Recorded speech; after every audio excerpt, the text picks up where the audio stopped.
Hello everyone and welcome to the Key Productive YouTube channel. My name is Francesco Alessio and welcome back to another video. So in today's video guys, what we're going to be doing is talking a little bit about my favourite software of 2018 so far.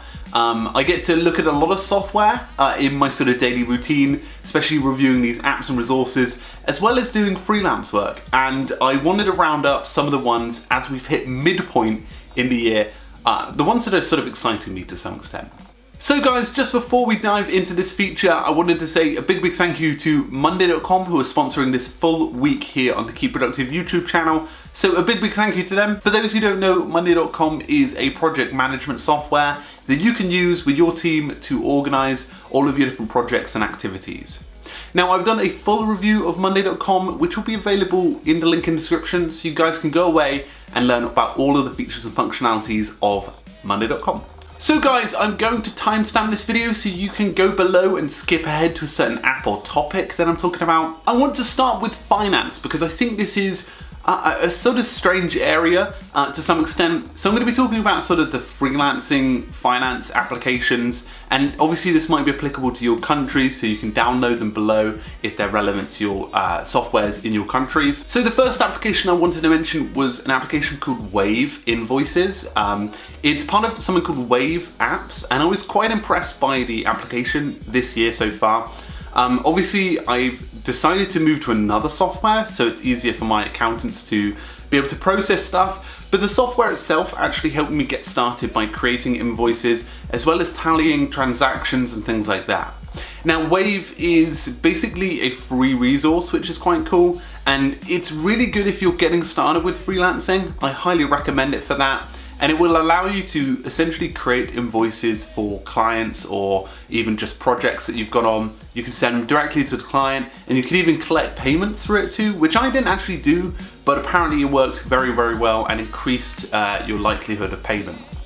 Now the other resource I wanted to mention was Xero. I've recently moved to Xero, still learning it, but it's an application that is definitely going to take my accountancy to the next level. It has this thing called reconciliation, which allows you to link up with your bank to sort of connect the two accounts. So Wave and Xero have both been some really interesting finance applications that have been on my radar for this year. Now moving away to calendar applications, I've got two calendar applications on my mind. The first is Calendars 5 by Readle. This is meant to be turning into Calendar 6 this year or next year. They've sort of been taking a long time to do this, but I can imagine it'll be out very soon. Calendars 5 for iOS is one of the best experiences on calendar that I've ever had.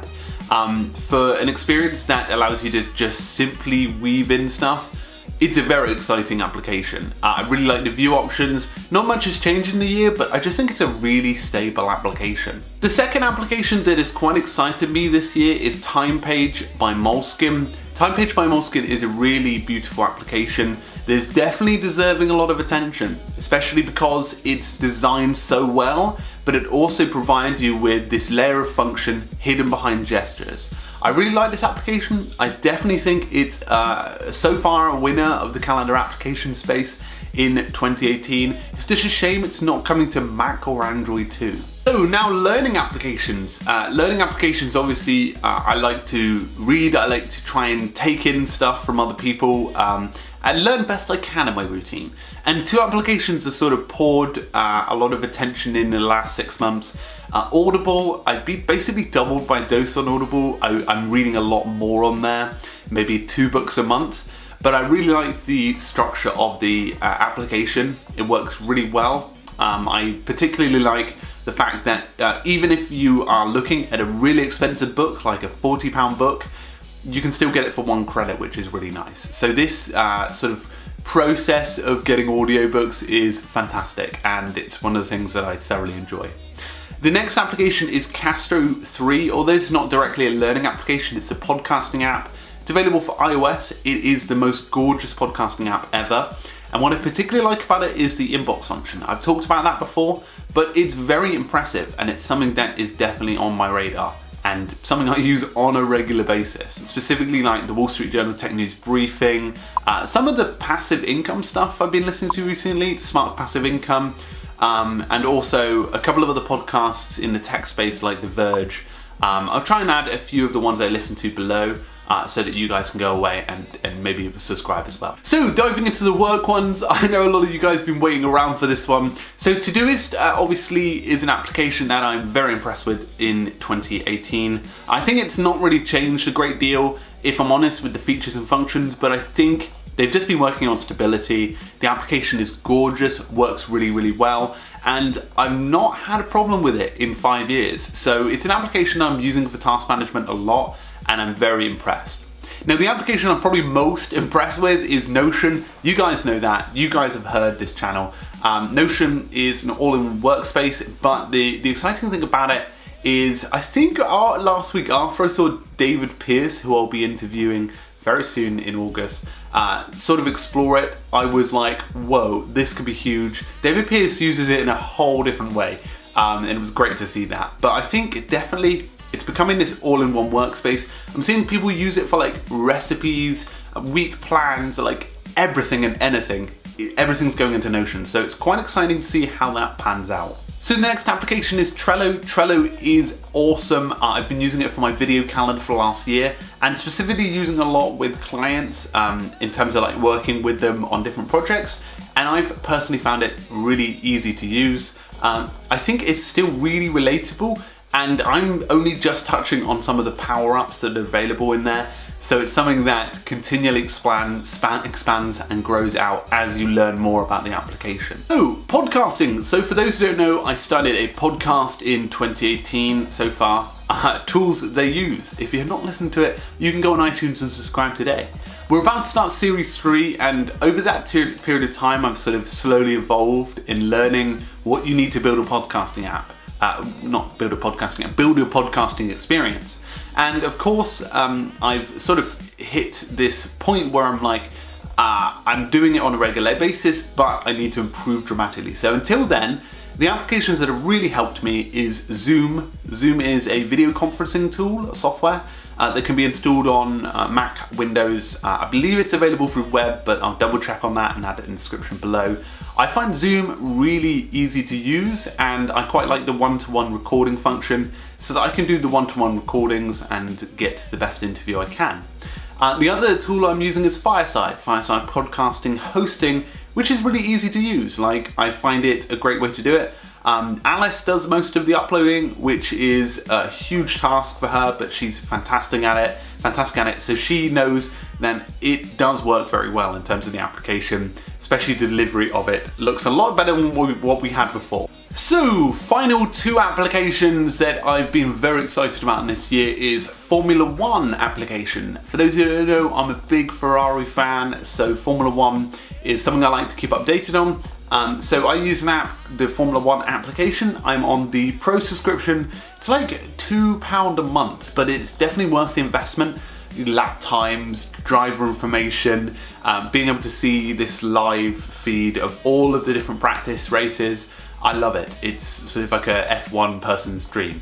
I think in like half an hour time, it's like FP1 of Austria.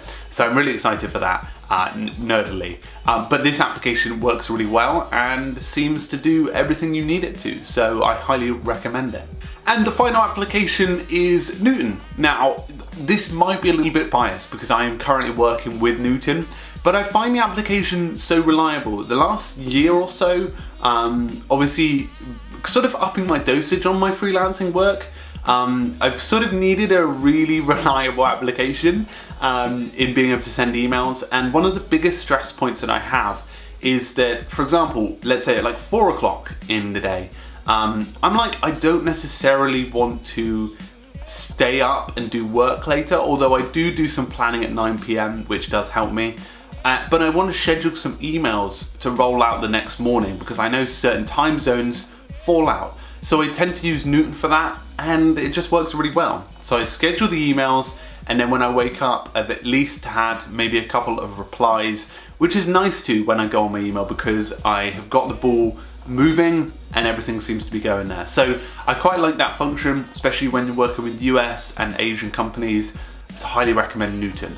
Anyway guys, they're just a few of the softwares. I've probably got loads more. And of course we'll have our best apps of the year, which you guys will be voting for, so stay tuned for that. Anyway guys, thank you very much for stopping by today. If you aren't subscribed yet, hit the subscription button now and the bell notification to get regular videos here on the channel. A big thank you to Monday.com for sponsoring today here on the Keep Productive YouTube channel. They're also sponsoring the week, and you can check out the full review of Monday.com that I've made in the description below, so you guys can go and do that. Anyway guys, thank you very much for today. I will see you guys in a future feature. Cheers.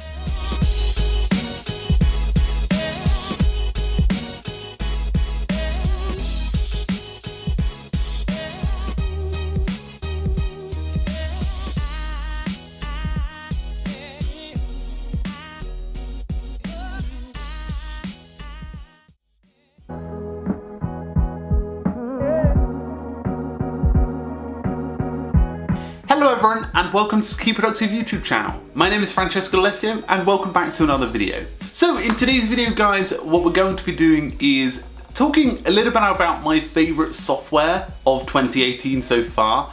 I get to look at a lot of software in my sort of daily routine, especially reviewing these apps and resources, as well as doing freelance work. And I wanted to round up some of the ones as we've hit midpoint in the year, the ones that are sort of exciting me to some extent. So guys, just before we dive into this feature, I wanted to say a big thank you to Monday.com, who are sponsoring this full week here on the Keep Productive YouTube channel. So a big thank you to them. For those who don't know, Monday.com is a project management software that you can use with your team to organize all of your different projects and activities. Now I've done a full review of Monday.com, which will be available in the link in the description, so you guys can go away and learn about all of the features and functionalities of Monday.com. So guys, I'm